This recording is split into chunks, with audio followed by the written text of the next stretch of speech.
امشب در 24 موضع واحد گروه 7 درباره جنگ اسرائیل و غزه، محکومیت حمله حماس، حمایت از حق دفاع اسرائیل از خودش و درخواست وقفه بشردوستانه برای تسریع کمک رسانی به غیر نظامیان.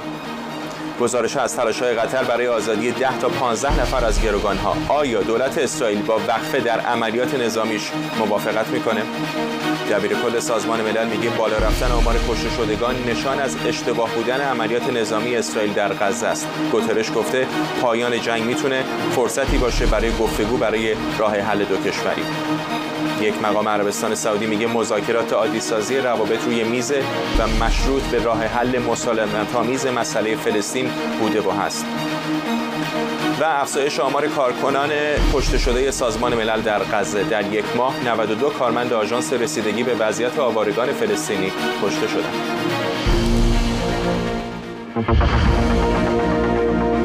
از اورشلیم این 24 است با فرداد فرهزاد. بینندگان ایران اینترنشنال در ایران و سراسر جهان سلام به شما. رهبران گروه 7 در توکیو ژاپن خواهان ایجاد وقفه بشردوستانه برای کمک به ساکنان غزه و آزادی گروگان‌ها شدند. گروه 7 همینطور از ایران خواسته از حمایت از حماس و حزب الله و اقداماتی که خاورمیانه رو بی‌ثبات می‌کنه خودداری و از نفوذش در گروه‌های نیابتی برای کاهش تنش‌ها استفاده کنه. گفته شده قطر در حال چانه‌زنی برای آزادی 10 تا 15 نفر از گروگان هست. همزمان وزیر خارجه آمریکا هم که برای شرکت در اجلاس گروه 7 به توکیو رفته، در پایان این نشست گفته فلسطینی‌ها نباید مجبور به ترک غزه بشن. به گفته آنتونی بلینکن غزه هم نباید محلی برای انجام حملات تروریستی باشه. The United States believes key elements should include آمریکا معتقده که اهداف کلیدی برای پایان جنگ نباید شامل آوارگی اجباری فلسطینی‌ها از غزه باشه. نه الان نه بعد از جنگ. وقتی صحبت از حکومت بعد از جنگ در غزه میشه چند مسئله روشن و ضروریه. یک این که غزه نمیتونه همچنان توسط حماس اداره بشه. این کار به سادگی باعث تکرار حمله 7 اکتبر و تبدیل شدن غزه به عنوان مکانی برای انجام حملات تروریستی میشه. همچنین روشنه که اسرائیل هم نمیتونه غزه رو اشغال کنه. اونچه که من از رهبران اسرائیل شنیدم اینه که اونها هم قصد اشغال مجدد غزه و بازپسگیری کنترل غزه رو ندارن. بنابراین تنها سوال اینه که آیا ضرورت به دوره انتقالی هست و اینکه چه مکانیزم هایی برای اطمینان از تأمین امنیت وجود داره. همکارم بابک اسحاقی از تل‌آویو به ما پیوسته. بابک، به نظر میاد که فشارهای زیادی داره بر اسرائیل وارد میشه، از جمله الان در اجلاس گروه 7 برای اینکه یک وقفه کوتاه هم که شده ایجاد بکنن برای آزادی گروگان‌ها. 239 گروگان که برخی از اونها خارجی هستند، برخی از اونها کودک‌های زیر 3 سال هستند و پیرمرد پیرزن‌های 85 ساله همکنون در نوار غزه هستند، در حالی که اسرائیل نوار غزه را به شدت بمباران میکنه.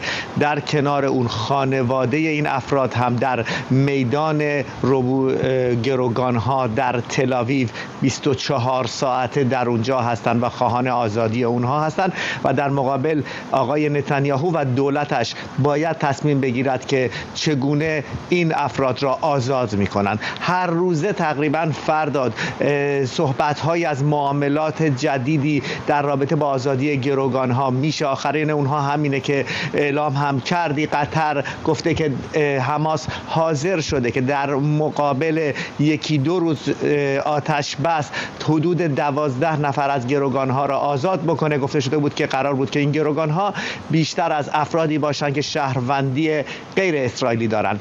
اما واکنش ها در اسرائیل خیلی سریع. سخنگوی ارتش اعلام کرد، 3 بار هم اعلام کرد آتش بسی در کار نخواهد بود. مهلت برای خروج مردم غزه از شمال به جنوب میدهیم اما آتش بسی در کار نخواهد بود. آقای نتانیاهو هم دقایقی پیش اعلام کرد که به هیچ عنوان ما آتش بس در مقابل چند گروگان را قبول نخواهیم کرد. اما اون که جالب هستش خانواده گروگان ها هم در بیانیه اعلام کردن که اونها هم حاضر به این معامله نیستن. اونها گفتن که باید تمامی گروگانها با هم آزاد بشن.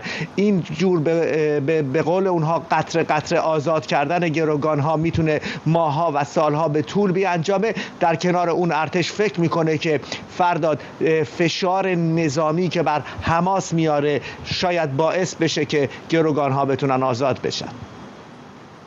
بابک، همونطور که با تو داریم حرف میزنیم تصاویری داریم از جنوب اسرائیل که دوربین‌هاش متوجه غزه است و به نظر میاد منور همچنان دارن در هوا شلیک میکنن. یکم از تازه ترین ها بگو، وضعیت الان روی زمین در شمال غزه چطوره؟ ارتش اسرائیل عمیقاً در داخل غزه در حال فعالیت هست. ارتش زمینی اسرائیل امروز 130 تونل را که مربوط به تونل هایی بودند که راه به راه هستن را منفجر کرده و اونها را کاملا ویران کرده. در کنار اون ارتش اسرائیل به بیمارستان شفا نزدیک شده، جایی که گفته میشه که اکثر فرماندهان نظامی حماس در اونجا قرار دادن. امروز سخنگوی ارتش گفت که با کشته شدن اکثر فرماندهان زمینی در داخل شمال غزه کاملا کنترل غزه از دست حماس در اومده. برای همین هم امروز 50,000 نفر از شهروندان غزه اجازه پیدا کردن که از شمال به جنوب برن. دیروز هم همین اتفاق افتاده بود. به گزارش های ارتش اسرائیل حماس نمیتونه در حال حاضر جلوی این افراد را بگیره و در کنار اون کنترل نظامی شمال غزه را از دست داده و این مقاومت هایی که الان میبینیم در غزه مقاومت های انفرادی هستش، گروهی هستش و رابطه مستقیمی بین فرماندهان و افراد حماس در مرکز غزه در حال حاضر وجود نداره. در کنار اون بمباران ها هم همچنان ادامه داره، اما نباید از شمال اسرائیل هم غافل بشیم. امروز هم فردا تبادل آتش بین ارتش اسرائیل و حزب الله ادامه داشت. 2 نفر اسرائیلی هم گفته شد که در اونجا زخمی شدن. تعداد کشته های اسرائیلی پس از ورود زمینی به غزه هم به 34 سرباز امروز رسید. فرداد. ممنونم از تو بابک اسحاقی، خبرنگار ما در تل‌آویو. این یک خبر فوری است.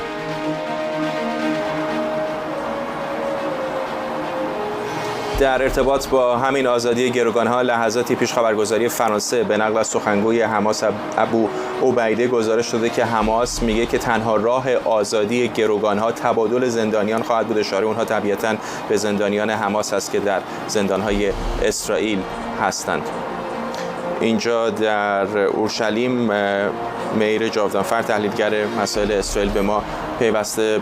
چطور می‌بینید که حماسیان میگن تنها، دوباره ساعتتون رو زدین حواسم بود، چطور می‌بینید که حماس میگه تنها راه آزادی آزاد کردن زندانیان اونهاست؟ فشارهای زیادی هم بین‌المللی الان داره میاد بر اسرائیل. فکر می‌کنید قبول کنن؟ اولا خیلی منطقی هستش که حماسی همچین درخواستی رو میکنه، چون از دیدگاهش که بس یه جوری توجیه بکنه حمله به اسرائیل رو، میخواد یه دستاوردی نشون بده و یکی از راهاش این هستش که تبادل زندانیان بشه. آیا اسرائیل قبول خواهد کرد؟ من به قاطعیت نمیتونم به شما بگم، ولی شنیدم قبلا در مطبوعات که ایده هایی مطرح شده مانند این که بله تبادل زندانیان بشه، ولی زندانیان حماس که آزاد میشن نرن به غزه، چون اونا میتونن بپیوندن به کسانی که به اسرائیل حمله میکنن، دوباره روز از نو روزی از نو. شاید اونا فرستاده بشن به کشور دیگه مانند لبنان یا کشور دیگه. این یکی از راه‌ها میتونه باشه، ولی من مطمئن نیستم که در حال حاضر اسرائیل قبول بکنه. البته نمیدونم، ولی برای فشار زیاده. یعنی فقط کشورهای عرب و کشورهای منطقه نیستن. کاخ سفید گفته این حرفی که آقای بایدن پیشتر آکسیوس گزارش داده بود که 3 روز وقفه ایجاد بکنین، الان عملاً آمریکایی‌ها هم تایید کردن این رو. در توکیو هم می‌بینیم تمام کشورهای متحد اسرائیل دارن همین درخواست رو میگن. فشار زیاده، واقعا غیر قابل انکار هستش. فشار خیلی زیاده برای اسرائیل. سوال اینجاست که آقای نتانیاهو چه تصمیمی میتونه بگیره، چقدر در داخل کابینه جنگ و در داخل 2 تا کابینه جنگ داره که کابینه دولتی، چقدر ایشون با مخالفت روبرو بشه در این دولت به خاطر این تصمیم. ولی بله واقعا بایستی بگم که ما هر چه زمان بیشتر میگذره این یک توقف، یک آتش بس موقتی واقعا اجتناب ناپذیر خواهد بود برای آقای نتانیاهو. چون خانواده قربانیان گروگان هم الان دارن فشار میارن دیگه.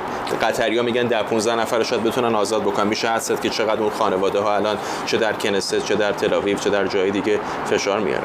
کاملا ببینید در نزدیک خونه ما، نزدیک سوپرمارکت ما یه دیوار رو تمام زدن با عکس کسانی که ربوده شدن. آدم نمیتونه از این بره سوپر رو افسرده نشه، واقعا افسرده. حتی اشک آدم میاد بیرون. ببینید کسانی که جوونا، بچه‌ها، این واقعا سخته برای اونها، برای آقای نتانیاهو. ببینید از یه طرف درسته خانواده میخوان 15 نفر آزاد بشه، کاملا درسته. آقای نتانیاهو یا دولتش، آقای بنی گانتز و کسان دیگه میگن بابا جون چرا 15 نفر؟ پس ما چجوری میتونیم تو قیافه بقیه کسانی که پشت موندن و آزاد نشدن ببینید این واقعا بایستی بگم خیلی خیلی مسئله سختیه، ولی این یکی از بزرگترین اهداف اسرائیل هستش برای حمله کنونی. و چیزی که حماس هم اینو میدونه که 10-15 تا میخواد آزاد کنه دیگه، چون دوباره 10 روز دیگه بازم همین بازی میشه تکرار بشه. دوباره همین روز پس برای 200 نفر چند بعد 20 بار آتش بس بشه تا 200 نفر آزاد بشن. ببینید واقعا این مسئله رو باید ببینیم که تا چقدر فشار میاد روی حماس. تا فشار جدی نیاد روی حماس، واقعا میشه گفت کمر شکن، اینا انعطاف پذیری نشان نخواهند داد. ولی چیز جالبی هستش که آمریکا خطای قرمزی اخیراً فکر کنم آقای بلینکن کشیده برای آینده غزه. یکی از چیزایی که گفتش این که غزه در آینده محاصره نخواهد شد. تنها دلیلی که اسرائیل تا حالا محاصره کرده این هستش که حماس اونجا بوده. خب بابا طبیعیه که ما نمیخوایم اسلحه بره پیش حماس، ولی پس به نظر میاد که آمریکا هم تصمیم گرفته که دیگه حماس دیگه حاکمیتش تموم شد در غزه. ممنونم از شما مهر جاودانفر، تحلیلگر مسائل اسرائیل اینجا در اورشلیم با ما. مرسی. دبیرکل سازمان ملل میگه افزایش آمار کشته شدگان در غزه نشون میده که عملیات نظامی اسرائیل در این باریکه به وضوح اشتباه بوده. آنتونیو گوترش گفته هنوز زوده درباره امنیت در غزه پیش از پایان جنگ صحبت کرد، اما پایان این درگیری میتونه آغازگر فرصتی جدی برای گفتگو برای به ثمر رسیدن راه حل دو کشوری باشه. آقای گوترش همینطور گفته سازمان ملل در جریان مذاکرات برای آزادی گروگان هاست و کشورهای مثل قطر و مصر هم دارن از نفوذشون استفاده میکنن. ضروریه که همه گروگان‌ها فوراً و بدون قید و شرط آزاد بشن. ما در حال مذاکره با اسرائیل، آمریکا و مصر هستیم تا از طرف دیگه اطمینان داشته باشیم که کمک‌های بشردوستانه مؤثری به غزه میرسه. تا الان خیلی کم بوده و خیلی دیر به دست مردم رسیده. مهرزاد بروجردی رئیس دانشکده هنر، علوم و آموزش دانشگاه علم و فناوری میسوری از همین ایالت با ماست. آقای بروجردی به نظرتون زیادی خوشبین هست دبیرکل سازمان ملل که وسط این جنگ حالا حرف از تشکیل راه حل دو کشوری هم میزنه؟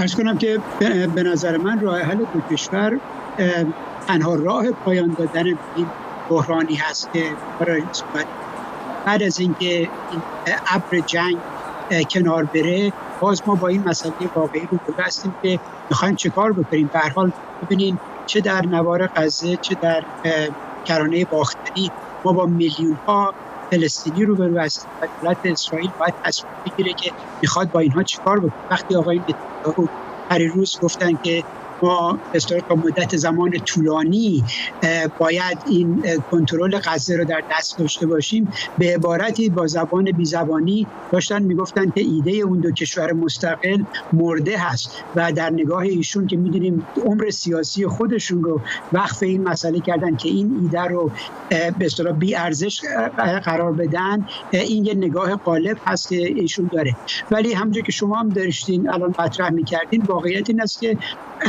افکار عمومی جهان داره فشار میاره سر این مسئله به خاطر یک آتش بس. ببینین شوخی نیست، ما در یک ماه که این جنگ بوده، آمار کشته شدگان فلسطینی از 21 ماه جنگ در اوکراین و کشته شدگان در اونجا بیشتر هست. درسته؟ یعنی اگر جامعه جهانی اونقدر نسبت به مسئله اوکراین حساسیت نشون داده در 21 ماه گذشته، ما در یک ماه شاهد یک چنین آماری بودیم در رابطه با غزه و بنابراین بدون شک فکر می‌کنم که جامعه جهانی همونجور که می‌بینیم که کشورهای مختلف، کمیسر حقوق بشر یا دبیرکل سازمان ملل هم خواستار این میشن که یک آتش‌بسی صورت بگیره، تبادل زندانی بشه و مسائلی از این بابت. آقای بروجردی، دست کم یکی از عوامل بنبست مذاکرات دو کشوری طبیعتاً قدرت گرفتن حماس از 2006 به این سو بود. چقدر فکر می‌کنید که این اتفاق دردناکی که در 7 اکتبر افتاد میتونه عملاً یک فرصت ناخواسته رو پیش بیاره تا مثلا فرض کنید اگر تشکیلات خودگردان فلسطینی کنترل غزه رو به دست بگیره یا حتی اگر یک ائتلاف بین‌المللی کنترل این باریکه رو به دست بگیره، فرصت چانه‌زنی هم از نظر دیپلماتیک فراهم بشه بین اسرائیل و دولت احتمالی بعدی فلسطینی؟ ببینیم واقعیتش این است که به نظر من با همه ضربات شدیدی که حماس داره می‌زنه، حماس از بین نخواهد.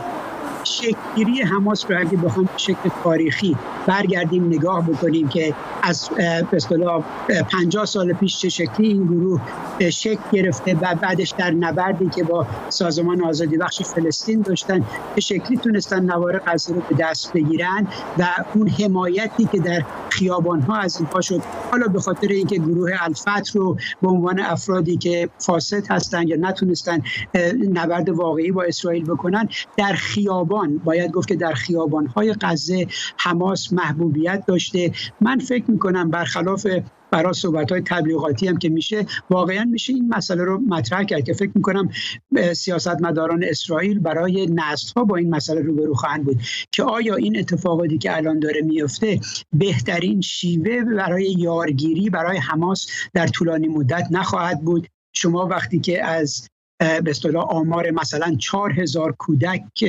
کشته شده فلسطینی داریم صحبت میکنیم، از این 10,000 نفر یا اینکه 70% مردم نوار غزه بی خانمان شدن، ما خب باید از خودمون بپرسیم که خانواده های اینها، بازمانده های اینها چه نوع عکس العملی خواهند داشت در آینده و چه کار خواهند کرد. به نظر من این ایده امریکایی ها و اسرائیلی ها که مثلا گروه محمود عباس بیاد و بخواد کنترل سیاسی غزه رو در دست بگیره، زمانی که اونها هیچ نوع اعتبار سیاسی در این بخش ندارن. محمود عباس سالهاست که از تو پاش رو به نوار غزه نذاشته، بنابراین فکر میکنم یک خوشخیالی بیشتر نیست. حالا شاید بحثشون این باشه که اگر آتش بسی برقرار بشه به شکل دائمی تر، از سربازان سازمان ملل یا از سازمان کنفرانس اسلامی یا نیروهای مانند این بخوان که نیرو بفرستن تا به اصطلاح از مرز بین دو منطقه حمایت بکنن، ولی این راه حل باز هم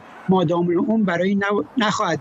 ببین یه نکته دیگه هم یادمون باشه، در 2006 که اون نبرد آخر اتفاق افتاد، 2005 که آقای اسرائیل از غزه بیرون اومد، ما افرادی را هم داشتیم مانند آقای اریال شارون که وزیر دفاع بود، خیلی سرسخت‌تر از حتی آقای نتانیاهو بود. ایشون رفته بود و غزه رو کنترل کرده بود و بعدش به این نتیجه رسید که باید از اونجا بیرون بکشه، حتی بدون اینکه امتیازی به دست بیارن در اونجا.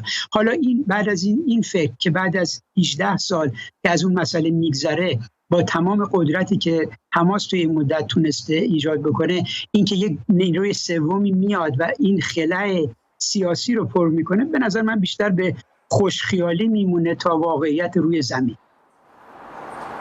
ممنونم از شما مهرزاد بروجردی، رئیس دانشکده هنر، علوم و آموزش دانشگاه علم و فناوری میسوری. وزیر خارجه بریتانیا گفته گرچه اسرائیل به خاطر حضور نیروهای نظامیش در غزه باید مسئولیت تامین امنیت این منطقه رو بر عهده بگیره، اما حرکت به سوی یک رهبری صلح طلب برای این باریکه مطلوب ترین نتیجه در جنگ غزه است. بدیهی است چیزی که ما در حال حاضر می‌بینیم عملیات نظامی اسرائیل در غزه است. هدف واضح اونها حذف حماس از رهبری مردم فلسطینه. موضع دولت بریتانیا مدت‌هاست اینه: رهبری فلسطینی‌ها برای مردم فلسطین. ما متعهد به صلح و راه حل دو کشوری هستیم. در کوتاه مدت این مسئله اجتناب ناپذیره، چون نیروهای نظامی اسرائیل در غزه هستند. پس اونها باید مسئولیت امنیتی رو به عهده بگیرن. اما دیدگاه ما اینه که در اسرع وقت این اتفاق عملی بشه. حرکت به سوی رهبری صلح دوست در فلسطین مطلوب ترین نتیجه است. ما این موضوع رو با دولت اسرائیل مطرح کردیم. موضع بریتانیا روشن و تغییر ناپذیره. ما خواهان راه حل دو کشوری با یک کشور فلسطینی و یک کشور اسرائیلی هستیم که در کنار هم در صلح زندگی کنند. چین هم اعلام کرده از برگزاری یک کنفرانس صلح در اسرع وقت برای رسیدگی به وضعیت فعلی حمایت میکنه.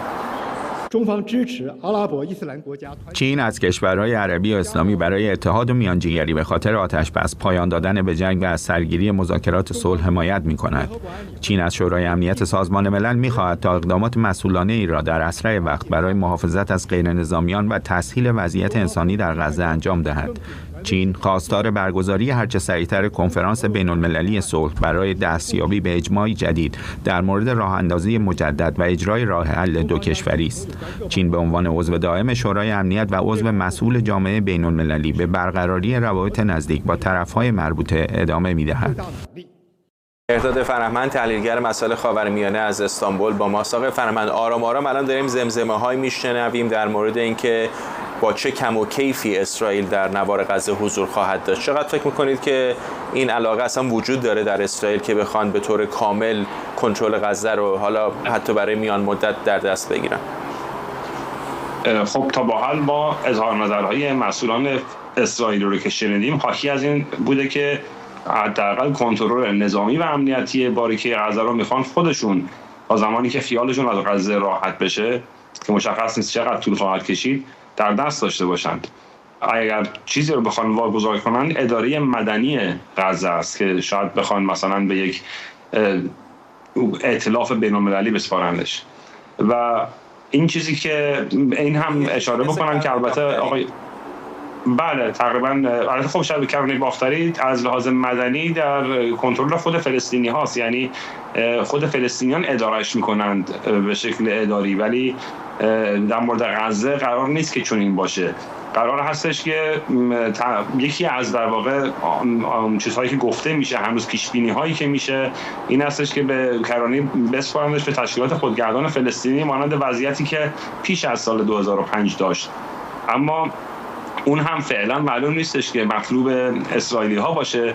و بعد اگر ما دقت کنیم به صحبت وزیر خارجه بریتانیا، حتی این هم برای بریتانیا هم این مطلوب نیست، چرا که گفته ما میخوایم که یک رهبری صلح دوست‌تر باشه.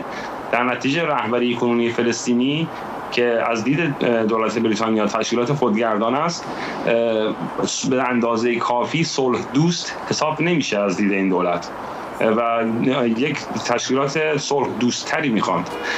خود آقای کلورمی مشخص نکرده. میکنید آقای فرهمند، آیا آلترناتیو دیگری الان وجود داره؟ واقعا آلترناتیو جدی وجود داره در بین فلسطینیان علاوه بر فتح؟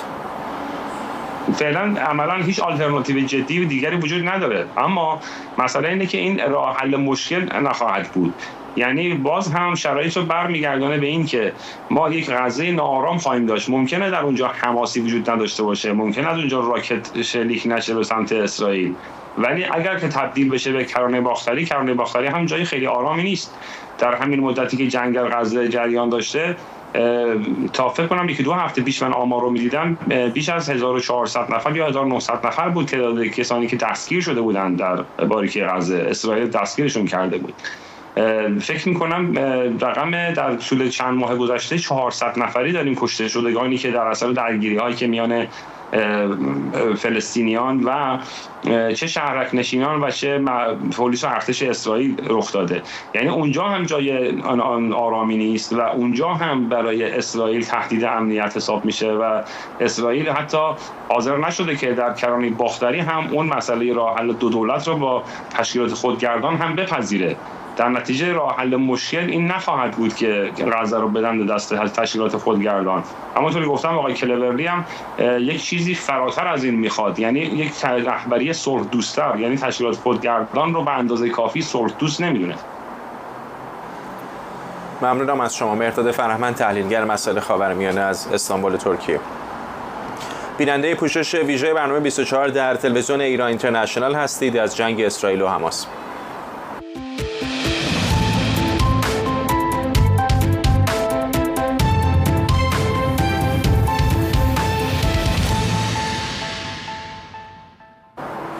خب تصاویر زنده داریم از جنوب اسرائیل با نمایی از باریکه غزه که همچنان در تاریکی فرو رفته. حین مصاحبه‌های امشب می‌دیدم که همچنان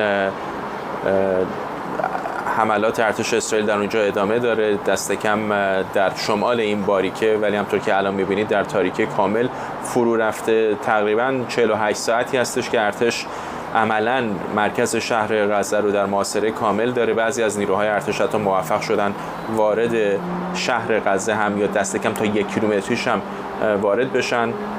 بمباران همچنان ادامه داره، هرچند بمباران هوایی تا اندازه هم قابل درکی به خاطر حضور نیروهای زمینی اسرائیل در مقایسه با 3-4 روز پیش به نسبت کمتر شده. بیشتر آن چیزی که این روزها در آسمان غزه می‌بینیم منور هست تا موشک و راکت.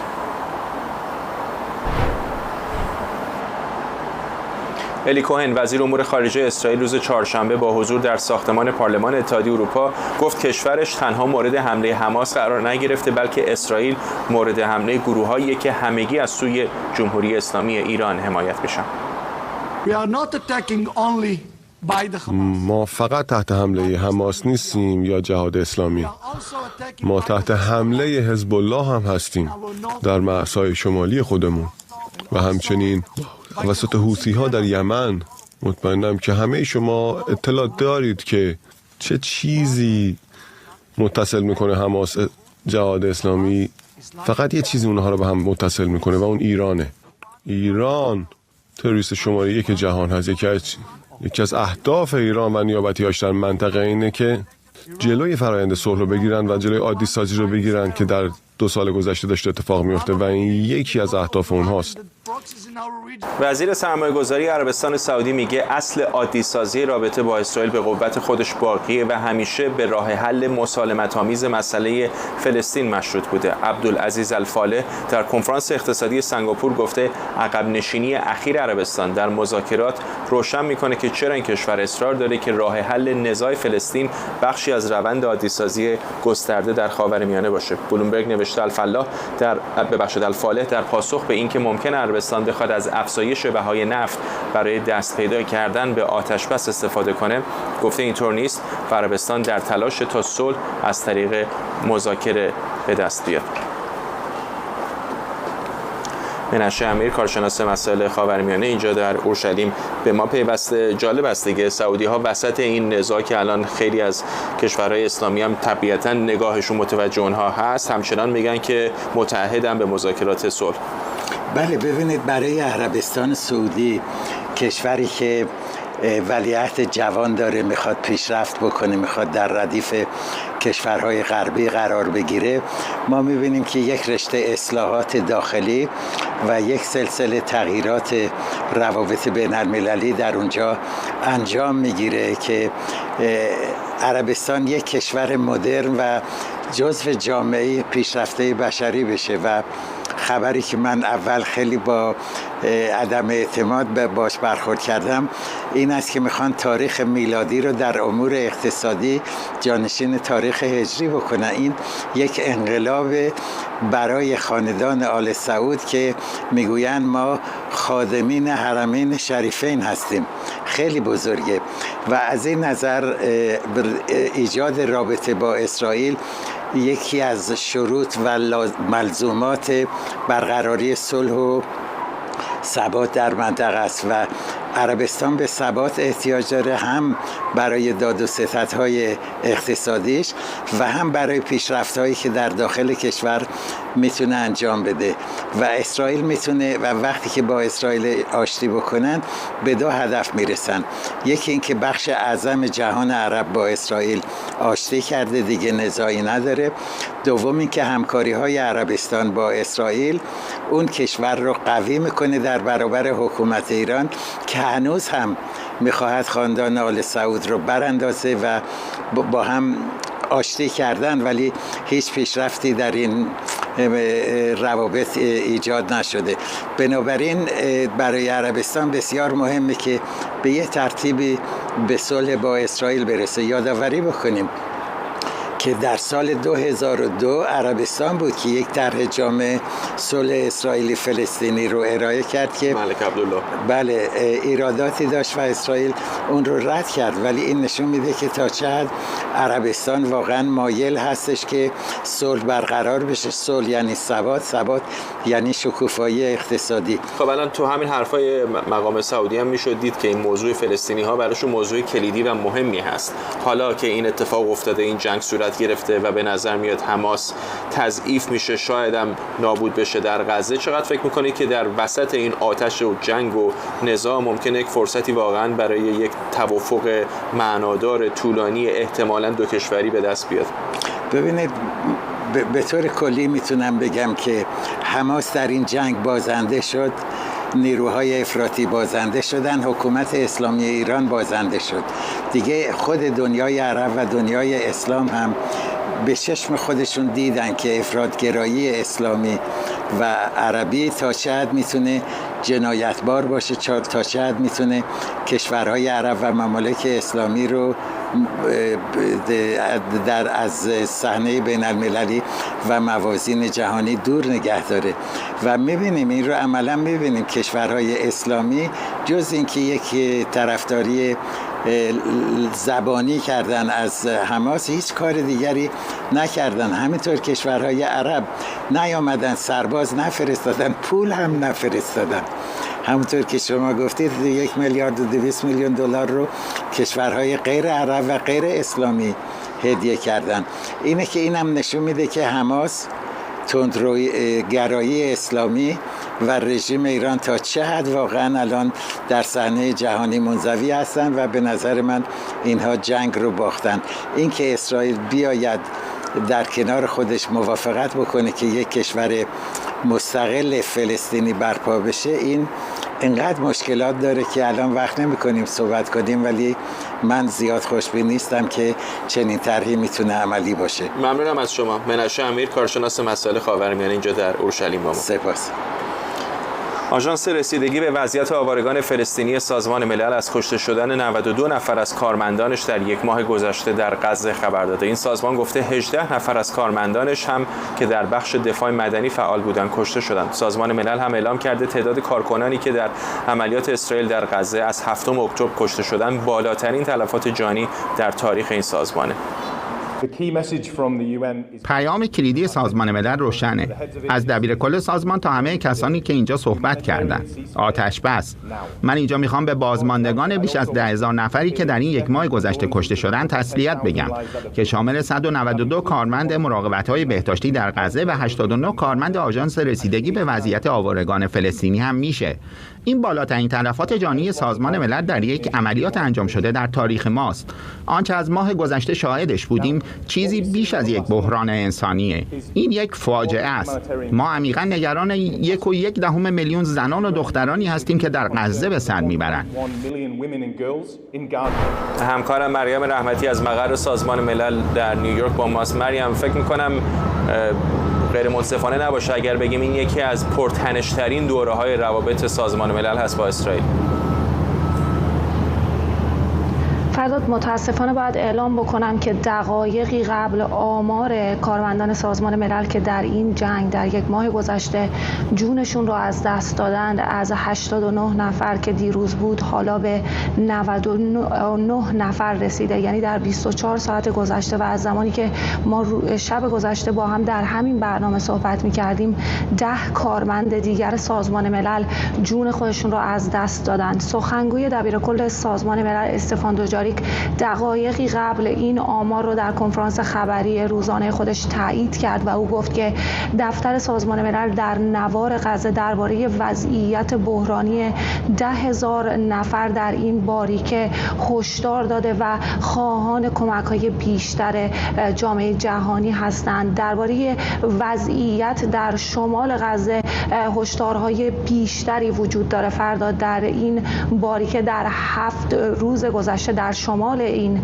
باریکه کارمندان سازمان ملل توانایی این رو نداشتن که کمک‌های بشردوستانه رو به مردم برسونن. سخنگوی دبیرکل سازمان ملل گفت که هیچ نانوایی در شمال غزه در حال حاضر فعالیت نداره به خاطر اینکه نه آب وجود داره، نه سوخت و نه هم آرد گندم و خیلی از مغازه‌ها و نانوایی‌ها آسیب دیدن. خب اینها همه مسائل بسیار نگران کننده‌ای هست برای مقامات سازمان ملل از جمله دبیرکل سازمان ملل که همواره خواهان آتش‌بس فوری در این منطقه بوده. به هر حال باید بگم که در شمال غزه که نگرانی‌ها بیشتر وجود داره، قبلا ارتش اسرائیل اعلام کرده بود که یک کریدور بشردوستانه باز میکنه تا مردم از این منطقه به سمت جنوب حرکت بکنن. برای دومین بار امروز چهارشنبه از ساعت 10 صبح تا ساعت 3 یکی از خیابون‌های اصلی باز بود تا مردم از این منطقه تخلیه بشن و به سمت جنوب برن، جایی که تقریبا میشه گفت امن‌تر هست، در حالی که ما میدونیم در شمال درگیری‌ها به شدت هنوز ادامه داره.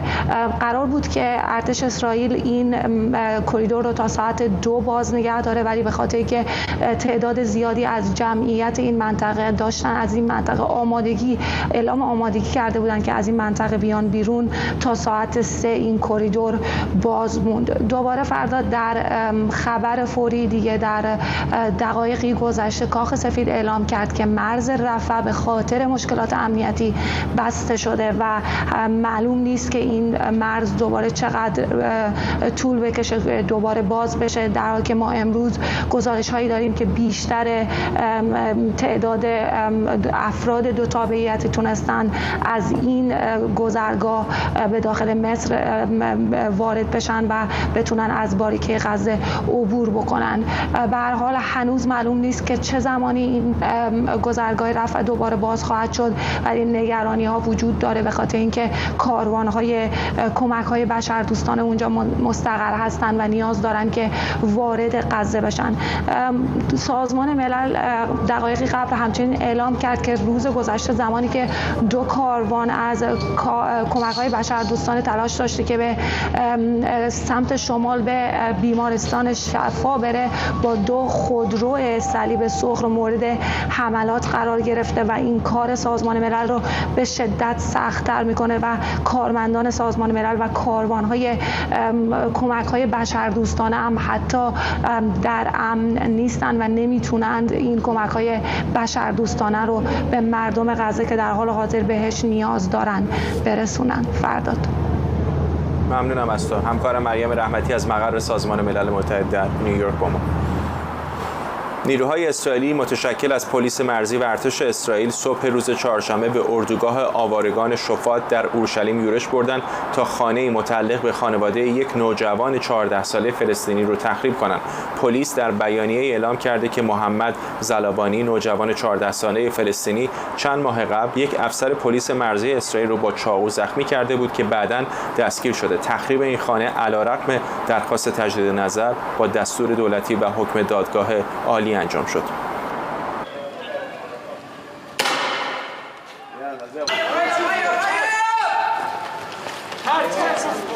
فوق هاي عند طلعت النادي صاروا.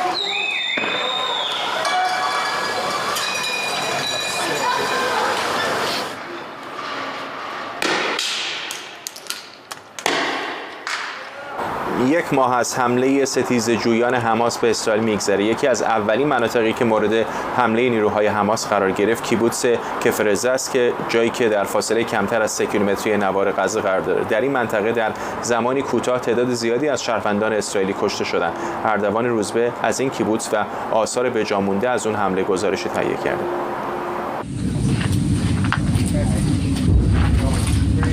The Hamas terrorists came into Israel with one goal. حماس با یک هدف وارد خاک اسرائیل شدن. اومدن تا یهودی‌ها رو بکشن. اونها یک سازمان آزادی بخش نیستن. اونها کسانی نیستن که نگرانی آزادی خودشون باشن. ما داریم در مورد سربریدن صحبت می‌کنیم. ما در مورد زنده آتش زدن آدم‌ها صحبت می‌کنیم. ما در مورد تکه تکه کردن آدم‌ها در خونه خودشون صحبت می‌کنیم. ما در مورد زنانی صحبت می‌کنیم که بهشون تجاوز شد. در مورد کودکانی که در مقابل چشم پدر مادراشون به قتل رسیدن. در مورد مادر پدرانی که در برابر کودکانشان به آتش کشیده شدند.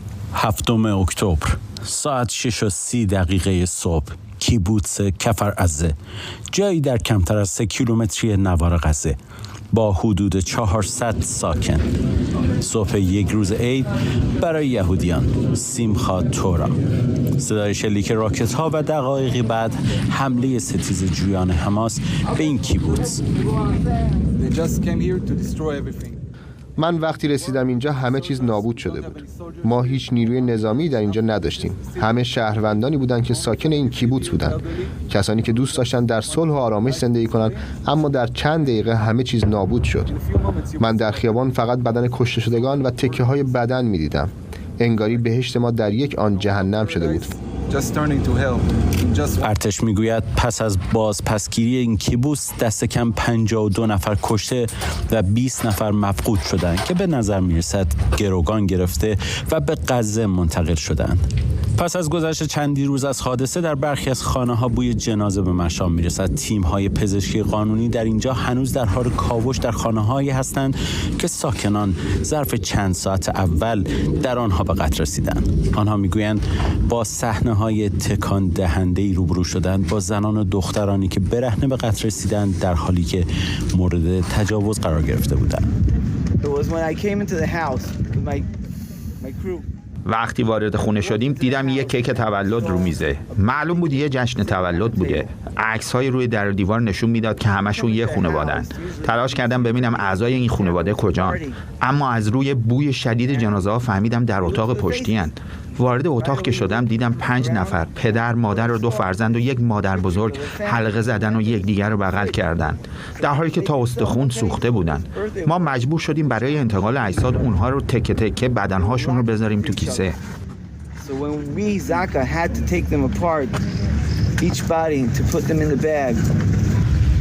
گفته می شود برخی ساکنان کفر عزه با حمله تروریستی که به خانه‌هاشان شده بود سعی کردند مقاومت مسلحانه کنند که همه به دست نیروهای حماس کشته شدند. فقط آمبولانس‌ها مجروح‌ها رو جابجا نمی‌کردن. حتی جیپ، ماشین‌های شخصی، تراکتورها، همه چند تا زخمی‌ها رو به بیمارستان می‌بردن. سربازا و مردم مجروح می‌آوردن. اونا گلوله به سرشون و شکمشون و پاهاشون شلیک شده بود. کفر عزه به نظر می‌رسد به این زودی‌ها دوباره ساکنانش نتوانند رنگ خانه را ببینند. درست مانند سوی دیگر این مرز که بعد از قتل عام حماس در اسرائیل در غزه مردمی هزینه جنگ افروزی این گروه شبه نظامی را می‌پردازند. اردوان روزبه، اسرائیل. دفتر نخست وزیری اسرائیل خبر داده که نهادهای امنیتی برزیل به همراه سازمان‌های امنیتی اسرائیل حمله‌ای را که توسط سازمان حزب الله لبنان هدایت می‌شد خنثی کردند. موساد هم از نیروهای امنیتی برزیل به خاطر دستگیری یک هسته تروریستی که برای انجام حمله علیه اهداف اسرائیلی و یهودی برنامه داشتند تشکر کرده. اینجا در اورشلیم بن سبتی سخنگوی فارسی زبان دولت اسرائیل به ما پیوسته ید طولایی هم دارن دیگه. گروه‌های وابسته به جمهوری اسلامی در آمریکای جنوبی برای اقدامات این چنینی چقدر الان این دوباره اضافه میکنه به نگرانی‌ها، نه فقط در منطقه عراق و لبنان و حوثی‌ها بلکه در نقاط دیگر دنیا مثل اروپا و آمریکای جنوبی. سلام و شب بخیر به شما و بینندگان و ممنون از دعوت. بله، ما می‌بینیم که این البته قابل تعجب نیست. این مسئله که بالاخره یک حمله‌ای باید واقع بشه از طرف گروه‌های نیابتی رژیم جمهوری اسلامی در منطقه‌ای در دنیا، اینها همیشه برنامه‌ریزی‌های خودشون رو دارن و اون تکنیک‌هایی که از قدیم اجرا می‌کردن اونها رو هنوز ادامه میدن به امید اینکه موفق بشن. ولی خب واقعا اسرائیل هم باید آنقدر نیروهاشو به تمام دنیا پخش بکنه به اون جاهایی که همیشه جاهای ضعیف حساب میشن و ممکنه ضربه بخوریم از اونجا. ما اون حملاتی که در آرژانتین بوده به یاد میاریم، چون در اون قسمت‌ها جوامع لبنانی، سوری و کسانی که واقعا جذب میشن به اینجور ایدئولوژی‌های انتقام جویانه زیاد هستن. در ونزوئلا همینطور که با رژیم جمهوری اسلامی رابطه خوبی داره. ترکیه رو دیدیم، آذربایجان و جاهای دیگه که رژیم ایران سعی میکنه همیشه یک پنجه‌ای به اونجا هم بفرسته. و این وقتی که الان این مسائل پیش اومده، این جنگ با حماس پیش اومده و ما میبینیم چند هزار درصد حتی در آمریکا، در کشورهای غربی که یهودی‌ها رو بسیار قبول دارن، این همه حملات بیشتر شده، پس نمیشه گفت طبیعی هست، ولی انگار باید انتظارش رو داشته باشیم که یک همچین حمله آماده شده‌ای و برنامه ریزی شده‌ای هم از اینجور مسئله پیش بیاد. و خب دولت‌ها الان بیدارتر هستن، آماده تر هستن. ما در سالهای 90 نیستیم که همه چی واقعا به عنوان یک سورپرایز بیاد و درس گرفتن و مخصوصا آمریکای جنوبی اونها خوبه که تونستن جلو اینا رو بگیرن. ولی به هر حال یک کابوس امنیتی دیگه. شما در این همه قلمروی مختلف دنیا بخواید 24 ساعته دائم حواستون باشه، اونا کسانی که میخوان حمله بکنن فقط یک بار باید موفق بشن. درسته. این حرفی بود که من همیشه میگفتم، حتی درباره همین حماس که سالها اسرائیل اینها رو دستگیر میکرد، خنثی میکرد. همیشه من میگفتم این مثل یک بازی فوتباله. یک تیم قوی 30 تا گل بزنه مهم نیست، اگر اون تیم ضعیف یه گل بزنه، درست همین حرفی که شما زدید، اون واقعا یه ضربه است، یه ضربه روحیه.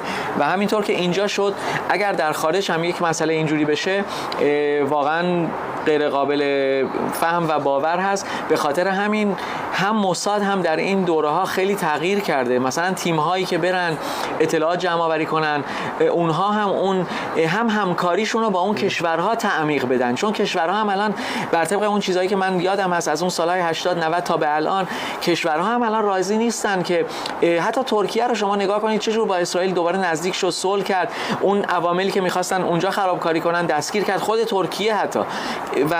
و اونها راضی نیستن که روی خاکشون همچین اقداماتی انجام بشه. بالاخره آبروریزی کشور هست که خودش صدمه می‌بینه. پس الان میفهمن که اگر همکاری گسترده جهانی بر ضد همچین گروه‌های نیابتی رژیم ایران نباشه، هیچ کس نمیتونه موفق بشه. مسلماً این موساد از این مسئله بسیار سود میبره. بدون همکاری هیچ وقت ما نمیتونستیم همچین کاری بکنیم. ممنونم از شما. بن سبتی، سخنگوی فارسی زبان دولت اسرائیل. محمد حمدانی یکی از بازماندگان حملات هوایی اسرائیل به غزه است که چند روز بعد از اصابت موشک از آواره‌های خانه‌اش بازدید می‌کند. ما اینجا بزرگ شدیم، زندگی می‌کردیم. حالا ببین چیزی جز ویرانی نیست. پیر و جوان کشته شدن. اولین لحظات بعد از خوندن نماز عشا، من و خانواده‌ام حدود ساعت 8:30 شب اینجا نشسته بودیم. ناگهان خودمون رو زیر آوار دیدیم. بعد از 1 ساعت و نیم منو زیر آوار پیدا کردن. برادرم و برادرزادم شهید شدن. من تنها بازمانده‌ای هستم که زیر آوار پیدا کردن. تصور این ویرانی رو نمی‌کردم. فکر می‌کردم فقط ما هستیم. اما بعد متوجه شدم که کل محله است. بین 7 تا 9 تا خونه ویران شد. حیات یکی از بازماندگان حمله حماس به فستیوال موسیقی نوا در جنوب اسرائیل. او در این فستیوال به عنوان متصدی بار کار می‌کرد که به دست حماس اسیر شد، اما تونست فرار کنه و حالا از وقوع این حادثه میگه.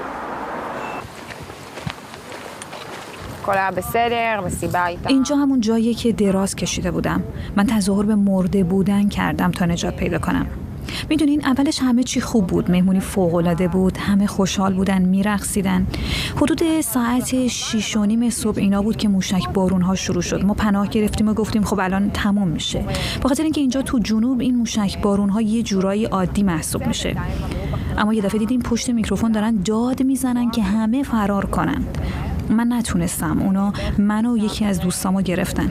دوستم گریه میکرد و بهشون میگفت حاضر بهشون پول بده فقط ما رو آزاد کنن. این حرف انگار عصبانیشون کرد. با یکی که معلوم بود رئیسشونه انگار تماس گرفتند و به عربی بهش گفتن که 2 نفر اسیر دارن. معلوم بود که مطمئن نیستن میخوان با ما چی کار بکنن. آخرش اونا دوست منو کشتند. اینقدر به من نزدیک که من خونش رو از روی صورتم پاک کردم. ولی منو با خودشون بردن و شروع کردن به دزدی از محل فستیوال. منم کمکشون کردم، هرچی میدیدم میگرفتم میبردم میدادم بهشون. فکر کنم به خاطر همینم بود که ولم کردن. من فرار کردم و بعد بین مرده ها دراز کشیدم برای ساعت ها تا 1 بعد از ظهر. سخنگوی ارتش اسرائیل گفته نیروهای نظامی این کشور در عملیاتی در منطقه بیت حانون تونل‌های حفر شده توسط حماس رو شناسایی و منهدم کردند. دانیل هاگاری با انتشار ویدئویی در صفحه اکسش نوشته دهنه این تونل در نزدیکی مدرسه سازمان ملل شناسایی و تخریب شده. اسرائیل اعلام کرده هدف نیروهای ارتش این کشور در عملیات روز چهارشنبه یافتن و از کار انداختن شبکه تونل‌های زیرزمینی شبه نظامیان حماس در نوار غزه است. 3, 2, 1, פיצוץ. קבל היה עוצמתי ביותר. همکارم اردوان روزبه اینجا در اورشلیم به ما پیوسته. الان که روز زمین هستن یه جورای شرایط هم برای ارتش متفاوت شده دیگه، برای اینکه فیزیکی میتونن به تونل ها دسترسی پیدا کنن، مدارکش رو منتشر بکنن، یک مقدار اقبال جامعه جهانی رو بیشتر بخرن. در این روزها مخصوصا من امروز داشتم بیانیه ارتش رو ساعتی پیش منتشر شده نگاه می‌کردم و می‌خوندم. تاکید ارتش بر اینه که حالا به مواضعی دست پیدا کردن که دقیقاً میدونن حماس از چه ابزارهایی استفاده میکنه. همونجوری که اشاره کردی یک نکته مهم این هستش که جامعه جهانی به هر حال برایندش به سمت اون اتفاقی است که مردم عادی دارن درش کشته میشن دیگه. به نظر من این ترفند حماس هم است، به دلیل اینکه شما در نهایت اینه که مهمترین نکته جان شهروندانه که حتی در اسرائیل هم کسی نمیتونه این کار بکنه. شما نقطه بزرگ رو مسئله جان شهروندان نگه دارید و در نتیجه حماس اونجوری که دلش میخواد میتونه خب عمل بکنه. ارتش اسرائیل هم به هر حال، حالا من بخشش رو ناشی از اون خشم 7 اکتبر میدونم، بخشش هم ناشی از فشارهای سیاسی داخل کنست و بقیه میدونم، در نهایت اینه که مجبور بود عملکردش به اندازه‌ای باشه که میبینیم بالای حدود 10,000 و نزدیک 500 نفر خب در این درگیری‌ها کشته شدن. اما به زعم من الان وقت خیلی خوبیه که ارتش به طور مشخص مواضع محدود و روشنی رو بزنه. ما میدونیم که الان در شرف یک بحثی است برای آزاد شدن دست کم 12 زندانی و میدونیم که قراره که یک آتش‌بس موقت ایجاد بشه.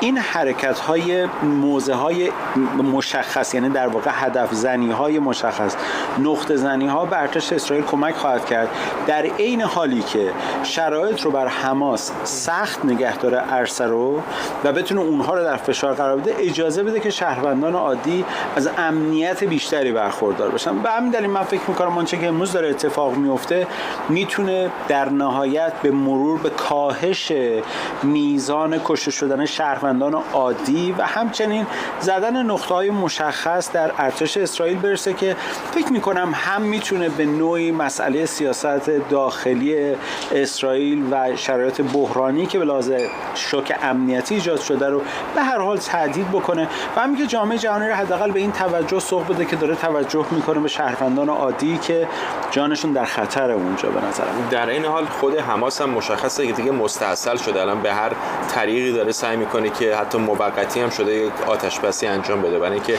بخش بزرگی از شمال غزه رو در دست گرفتن، تونل هاشون رو دارن نابود میکنن، بسیاری از سران نظامی ارشدشون رو یا کشتن یا الان در محاصره. فرض یه چیزی من باید اعلام بکنم، سرعت ارتش اسرائیل در مرحله 1 و 2 که پیش بینی کرده بود خیلی بالاتر از اون چیزی بود که من فکر می‌کردم. یعنی به باور من رسیدن به این مرحله کار حداقل 2 یا 3 ماه بود، ولی ارتش اسرائیل دقیقاً این کارو کرده. یعنی رابطه رو الان با بخش غزه کاملا قطع کرده و الان دقیقاً داره حماس رو میزنه. این سرعت بالا طبیعی است که حماس باید دنبال راه بگرده، اگرچه در نهایت یادمون باشه سران حماس در خارج از غزه هستن و دارن زندگی، ولی اون کسانی مثل یحیی سنوار، مثل خیلی دیگه که الان تو محاصره هستن، در عمل این نبض رو ارتش اسرائیل اگر بتونه با همین ترتیب ادامه بده و نقطه زنی بکنه، فکر می‌کنم خیلی زود میتونه نبض حماس رو به دست بگیره. یعنی میتونه، اگر نگیم واقعا حماس 100% از بین میره، ولی من مطمئنم درصد بسیار زیادی رو خنثی میکنن که به این راحتی حداقل در سالهای پیش رو نتونن عمل بکنن. ولی یه کارت بسیار مهمی که حماس داره و داره باش بازی هم میکنه گروگان هاست. اینو باید در نظر بگیریم. اسرائیل حماس رو بدادت کرده. یادمون باشه که یحیی سنوار در برابر 1000 یعنی یکی از 1000 نفر کسانی بود که در قبال یک سرباز آزاد شد. پیش بینی اونها در این قضیه این بود. اتفاقا امروز یه مقاله هم در نیویورک تایمز می‌خوندم که پیش بینی می‌کردن با گرفتن این گروگان‌ها میتونن امتیاز بگیرن. حالا مسئله سر این که به نظر میسه ارتش اسرائیل و دولت اسرائیل تصمیمو بر این گذاشته که بر روی زمین مسئله گروگان‌ها رو حل کنه. یعنی این بار اون کار رو نکنه که دفعه قبل کرده و باعث آزادی رهبر حماس و در واقع تداوم این جنبش با نیروهای سردسته‌هاشون شده. به نظر میرسه الان برای حماس این مسئله روشنه. برای گرفتن امتیازهای حداقلی باید وارد معامله بشه، نه برای یک آدم در قبال 1000. میدونین؟ یعنی الان داره میگه بر سر این الان داره حماس، آنچه که گفته میشه منابع دارن میگن حماس داره بر سر در واقع ساعت بیشتر اون آتش بس موقت جدل میکنه، نه بر سر تعداد، نه بر سر چیزای دیگه. این نشون میده که تنگنایی که الان بر روی حماس وجود داره، با توجه به اینکه یادمون باشه کسانی که روشون حسابم میکرد حماس مثل جمهوری اسلامی، مثل حزب الله و مثل چیزهای از این دست، در عمل به نوعی خیلی آرام خودشون رو پاشون از این مهلکه کشیدن بیرون. در نتیجه روزهای خیلی سختی خواهد بود و من فکر میکنم حماس با توجه به اینکه شرط اول دولت اسرائیل اینه که اول آزادی گروگان‌ها و بعد هر مذاکره، خیلی زود ممکنه که به نتایجی برسه. گویا که من شخصا خودم خوشبین نیستم همه گروگان‌ها در حال حاضر زنده باشن. ممنونم از سردوان روز به همکارم اینجا در اورشلیم با ما. میرسیم به پایان این بخش از برنامه 24. فقط قبل از پایان برنامه بگم خبری فوری دیگر داریم. بخش گروه حقوق بشر سوریه که مقرش در لندن اعلام کرده که صدای انفجار مهیبی در مرکز دمشق پایتخت سوریه شنیده شده. طبعاً این خبر رو هم رصد می‌کنیم و در بخش بعدی برنامه 24 اگه جزئیات بیشتری بیاد شما رو هم در جریان می‌ذاریم. ولی فعلا میرسیم به پایان این بخش از پوشش ویژه‌مون. برنامه رو با تصاویری زنده از اشکلون در جنوب اسرائیل به پایان میبریم.